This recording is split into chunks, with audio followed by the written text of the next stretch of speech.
நடிகர் பாக்கியராஜ் அவர்கள் அறையில இருந்த ரேடியோவில் திடீர்னு ஒரு குரலை கேட்டுட்டு ஒட்டுமொத்த ஃபேமிலியும் அதிர்ச்சியில் மூழ்கியிருக்காங்க. அதோட விவரத்தை தான் இந்த வெளியில் பார்க்க போகிறோம்.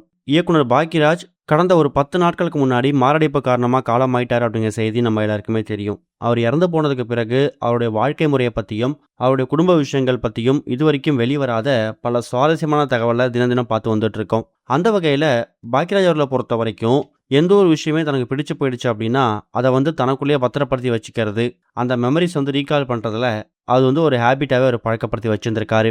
அதுலேயும் நாஸ்டாலஜிக்காக பல விஷயங்களை பண்ணுறது அவருக்கு ரொம்ப பிடிக்குமா. இப்போ இருக்கக்கூடிய காலகட்டத்தில் டிஜிட்டல் முறையில் பல விஷயங்கள் கேட்ஜெட்ஸாக அப்கிரேட் ஆனாலும் பழைய விஷயங்களில் அதிகமாக கவனம் செலுத்தக்கூடியவர் நடிகர் பாக்கியராஜ். அந்த ஒரு காரணத்தோட இன்னும் தெரியல, தான் வீட்டில் தான் ரூமில் பழைய காலத்து ரேடியோ ஒன்று இப்போவும் சரி பண்ணி அதை ஒர்க் ஆகிற மாதிரி அதை பராமரித்து வந்திருக்காரு. அந்த ரேடியோவை பாக்கியராஜ் அவர்களோட குருவாக இருக்கக்கூடிய பாரதி ராஜா ஏதோ ஒரு ஈவெண்ட்டில் ஒரு படத்துக்கான விழாவப்ப பரிசாக கொடுத்ததாம். தன்னோட குரு கையாளந்து வந்த அந்த ஒரு பரிசை தான் கூட வச்சிருக்கணும் அப்படிங்கிறதுக்காக பாக்கியராஜ் அவர்கள் பல வருஷங்கள் ஆகியும் அந்த ஒரு ரேடியோவை இப்போ வரைக்கும் ஒரு நாஸ்டாலஜிக் மூமெண்ட்டாக அவரோட அறையில் அவர் பத்திரப்படுத்தி பாதுகாத்து வந்திருக்காரு. இப்போ அவர் இறந்து போனதுக்கு பிறகு அவரோட ரூமில் இருக்கக்கூடிய இந்த ஷோ கேஸில் அந்த ரேடியோவும் இருந்திருக்கு. அதை பாக்கியராஜோட மகனும் பாக்கியராஜோட மனைவியும் எடுத்து போட்டு பார்க்கும்போது அதில் பாக்கியராஜ் அப்புறம் பாரதி ராஜா இவங்க 2 பேருமே சேர்ந்து கொடுத்த ஒரு இன்டர்வியூவோட ஒரு டேப் ரெக்கார்டர் கேசட் ஒன்று இருந்திருக்கு.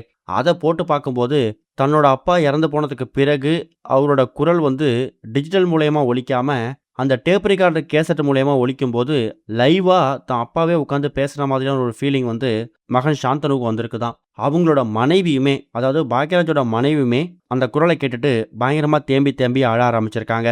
அது மட்டும் இல்லாமல் பாக்கியராஜ் அவர்களோட ஆரம்ப காலகட்டத்தில் வந்த திரைப்படங்கள் எல்லாமே 80s 90s வந்த காலகட்ட திரைப்படங்கள். அந்த படங்கள் அந்த சமயத்தில் ரிலீஸ் ஆகும்போது இப்போ இருக்கிற மாதிரி ஆன்லைனில் டவுன்லோட் பண்ணுற மாதிரியோ இல்லை பென்ட்ரைவ்லையோ சிடி கேசட்லையோ இருக்காது. இது எல்லாமே டேப் ரெக்கார்டர் கேசட் தான் வரும். அந்த டேப் ரெக்கார்டர் கேசட்டில் போடுற மாதிரி அவரோட திரைப்படங்களில் வந்திருக்கக்கூடிய பல முக்கியமான பாடல்கள் எல்லாத்தையுமே அந்த ரேடியோவுக்கு பக்கத்துலேயே அவர் ஒரு பெரிய பாக்ஸ்லையும் ஸ்டோர் பண்ணி வச்சுருக்காரு. பாக்கியராஜ் அவர்களை பொறுத்த வரைக்கும் பல திரைப்படங்களை இயக்கியிருக்காரு, பல நூறு கணக்கு திரைப்படங்கள் நடிச்சிருக்காரு. அதில் அவருக்கு பிடிச்ச செலக்டடான ஒரு சில படங்களோட பாட்டுகளை மட்டும் அந்த டேப் ரெக்கார்டர் கேசட் அந்த காலத்தில் வாங்கினார்ல, அதை இப்போவும் அதை டிஜிட்டலைஸ் பண்ணுறது ஒரு பக்கம் இருக்கட்டும், நாஸ்டாலஜிக்காக அந்த பாரதி ராஜா கொடுத்துருக்கக்கூடிய அந்த டேப் ரெக்கார்டரில் போடுற மாதிரி அந்த ரேடியோவில் போடுற மாதிரி அந்த கேசட்டை பராமரித்து வச்சிருக்காராம். சரியாக பாட்டு கேட்காம கொஞ்சம் கீச்சு கீச்சுன்னு சவுண்டு வந்தாலும் அந்த ரேடியோவில் அவருக்கு கேட்கறது ரொம்ப பிடிக்குமாம். இப்போ அந்த ரேடியோவை பாக்கியராஜோட ஃபேமிலியை பாதுகாக்க போகிறாங்க அப்படிங்கிறது தகவலாக கிடச்சிருக்குது. இது வரைக்கும் கனெக்டிங் டிவிக்கு சப்ஸ்கிரைப் பண்ணனா மறக்காமல் சப்ஸ்கிரைப் பண்ணிக்கங்க. உடனடி அப்டேட்ஸ் பெறுவதற்கு நோட்டிஃபிகேஷன் பெல்லையும் கிளிக் பண்ணிக்கங்க.